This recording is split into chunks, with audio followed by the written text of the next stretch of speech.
Prickly heat cream type एक बनाना सिखा रहा हूँ, जो कि लगा के 15 मिनट छोड़नी है और उसके बाद वॉश कर ले। तकरीबन 40 to 50% तक फायदा पहले ही वॉश में इंशाल्लाह आपको इससे मिलेगा। 3 चीजें ले रहा हूँ मैं पहले। इसे मैंने मुल्तानी मिट्टी लिया, पाउडर लिया है तकरीबन 3 चमचे के करीब, नीम का खालिस तेल, तो ये मैंने लिया है तकरीबन इसमें 15 ड्रॉप्स नीम का।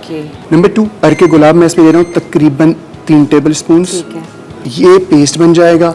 इसको मैंने अच्छी तरह मिक्स कर लिया। बस ये 3 चीजें, बस सिर्फ 3 चीजें इसमें फिलहाल, ठीक है।